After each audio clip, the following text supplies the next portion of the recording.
everyone, so this is kind of a weird video to be making. I guess I never thought I would be making a video like this, although I'm sure nobody else is probably writing in their day planner, make a video about epilepsy at some point. So that was a dumb way to start a video. So I've reached this point at which I'm in kind of a weird waiting game type thing with my brain, and I thought I would give you guys an update on what's going on. So to get to why the title is, of course, epilepsy, because I'm sure that's why you're here, and why it has a question mark after it, we kind of have to take a step back. So last month, if you follow my Twitter or my Instagram, you may remember that I had an incident in which I woke up under a gigantic mirror and had no clue how I got there, and it resulted in me being taken to the ER. So I won't bore you with all the details of exactly what happened, but the TLDR is basically that I was going up the stairs because I thought that this underwear selfie was nice but didn't have quite enough light.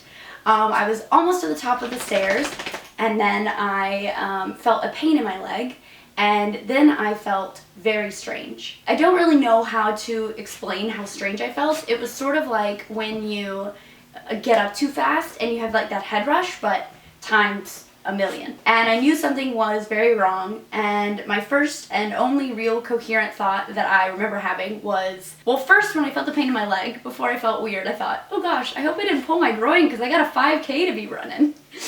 And then I felt really strange, and I thought, I'm on the stairs and I need to get off of the stairs. So I remember crawling to the top of the stairs. I said this was a TLDR, and now I'm going blow by blow. So I remember crawling to the top of the stairs. I, at some point, bashed my head into the wall and knocked the mirror, which was leaned against the wall like this, up and over on top of me.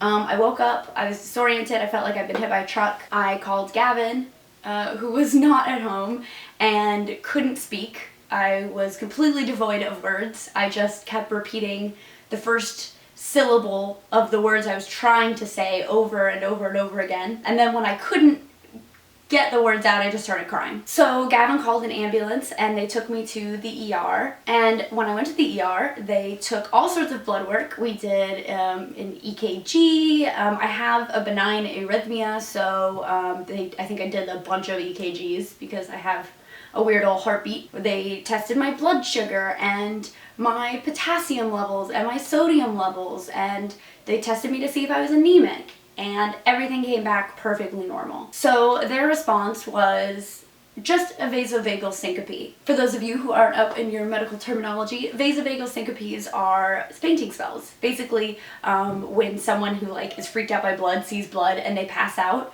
that's a vasovagal syncope. It's when your body responds to a shock by clamping down on the blood flow to your brain so that your body becomes unconscious, so that you go back to a prone position and you can regain proper blood flow to your brain. So totally harmless, just happens. I'm in a low risk age group for any sort of complications. They listened to my heart a bunch to make sure my arrhythmia was still good, and arrhythmia was still good, whatever. It was still arrhythmic. And anyway, they discharged me. My mom called my neurologist, and I mentioned in the ER that I had a concussion recently. And they said, oh, well, follow up with your neurologist, see if he thinks there's any reason to do any more tests. And my mom called my neurologist while I was in the ER, and he said, well, surely they're doing an EEG or a CT or something to look at her brain. And my mom said, no, actually, they've just discharged her. And my neurologist was none too pleased, it was his nurse, was none too pleased and said, okay, well, come right in and we'll take a look. I went into my neurologist's office, and that was on Thursday of that week, and we actually were able to give him an audio recording of what had happened because of our security system. So we were able to determine how long I was unconscious and what sounds and things were happening while I was unconscious, and it was very, very clear from that and some other things that what I had was a seizure. I was unconscious for a vasovagal syncope. As soon as you hit the prone position, you're going to wake up. I was unconscious for, I think, a grand total of 4 minutes. There were just a lot of characteristics of what had happened to me that were very clear to my neurologist that they had been a seizure. And the most common seizure disorder is epilepsy. Now, we couldn't for sure say definitely epilepsy.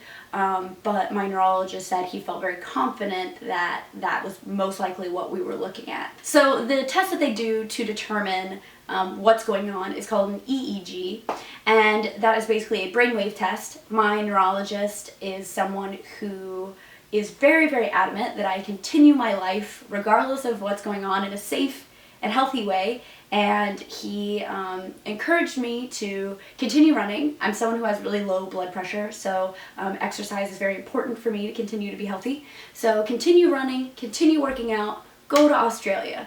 The EEG machine is going to be here when you get back.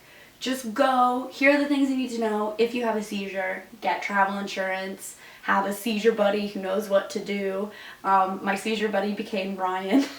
So if anybody has a seizure and Ryan's around, he knows what to do. He is ready to help. I trained Ryan on what to do. Ryan was with me the whole trip, so he was #1 seizure buddy.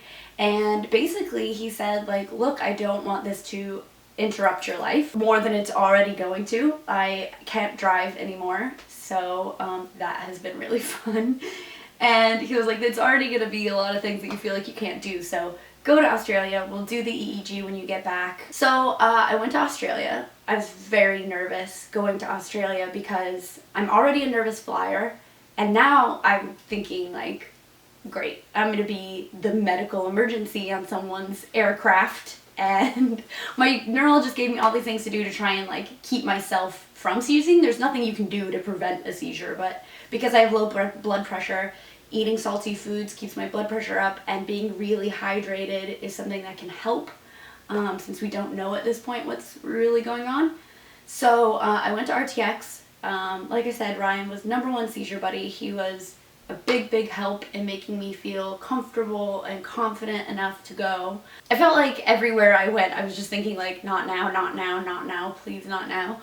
And I tried really hard to be in the moment and, you know, meet everybody and just kind of be in that RTX mode, but I just felt like it was kind of just sitting in the back of my mind the whole time. And I'm really glad that I haven't read anything about fans thinking I wasn't present or not interested in what they were saying, because I was, I swear, and I was there and I was trying to be there 100%, but I really do feel like I was pretty distracted the whole time, just thinking, like, please don't be sick, please don't be sick, which was kind of lame. But thankfully, I went and I did it, and honestly, I felt like there were a lot of times where I'd be talking to somebody and I'd just forget about it altogether. So thank you so much to everybody at RTX Australia who came up and said hi and took photos, and it was sweet because you guys made me feel more comfortable and more confident. So I got back from Australia, and lo and behold, my doctor was right. The EEG machine was still there when I got back, and I did my EEG last week. And the test itself is not uncomfortable or anything, like, doesn't hurt or anything, but prepping for the test is not very fun. First and foremost, you have to be sleep deprived for it to be most effective, so you can only have 4 hours of sleep the night before. I'm somebody who needs like 10, 12 plus hours a night to feel comfortable. 4 is like a death sentence, basically. I was miserable. It sucked. And they have to attach all these tiny electrodes all over your face and scalp, and to do that, they grind your skin down with sandpaper. That was a little less fun than you might imagine. The test itself went really quickly. They let you, like, in the sickest little twist, they let you fall asleep for 3 minutes. I was out, the lady was like, I'm impressed at how fast you fell asleep. I only had 4 hours of sleep last night, lady. I'll fall asleep at the drop of a hat. So I did the test, and then actually I went back to work after that and shot an episode with all the goo in my hair. Yeah, that's why I looked funny in that episode. I had a bunch of EEG goo in my hair, and also she'd ripped off or scrubbed off my makeup in a bunch of different spots. I didn't look very good, not gonna lie. So I got the test results back on Friday, and the EEG came back normal, which sounds really encouraging, but actually is just means nothing. So my doctor explained it kind of like this. An EEG is like going to Seattle to find rain and sticking your hand out of a window in Seattle and seeing if your hand gets rained on. Just because your hand doesn't get rained on doesn't mean there's not rain in Seattle. It just means you didn't catch it at that moment. So basically what that means is my normal EEG doesn't mean I don't have abnormal brainwaves, which cause seizures. It just means that at that time, I was not producing any abnormal brainwaves. The translation of all that is that my neurologist still believes I have some sort of seizure disorder. The easy one out is epilepsy. And now we play the sickest, lamest waiting game, which is, hey, call me when you have a siege, and then we'll put you on some meds. Like, I have a follow-up to see how I'm doing in a few months, but other than that, it's basically just call us if you have a seizure event. I get to drive when I'm seizure-free for 3 months, so that's exciting.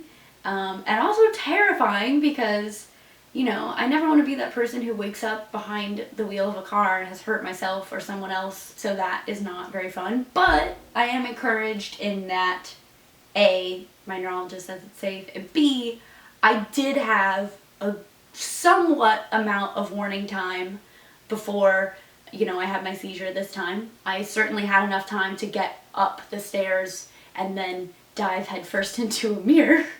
So I'm confident, you know, that I don't know. I'm not confident of anything at this point. All I do know is that something has happened. I've had a seizure. We don't know why I had the seizure. The most common diagnosis or most common cause is epilepsy, and at this point we just assume it's epilepsy. So that's my big update. I feel like what we need to take away from all of this is everything is Ryan's fault. So if it's a stubbed toe or a bad haircut, blame Ryan, who is also #1 seizure buddy.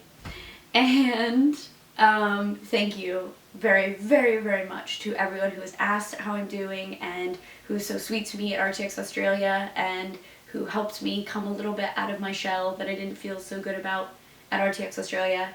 And to all the people here in Austin, my family, my friends who have all been so very supportive in all of this weirdness. It means a lot. So thank you guys for watching this update. I'm sure it's about 400 hours long because I feel like I've been talking for about 400 hours. And yeah, hopefully this is my last update for a long, long while. Heart you.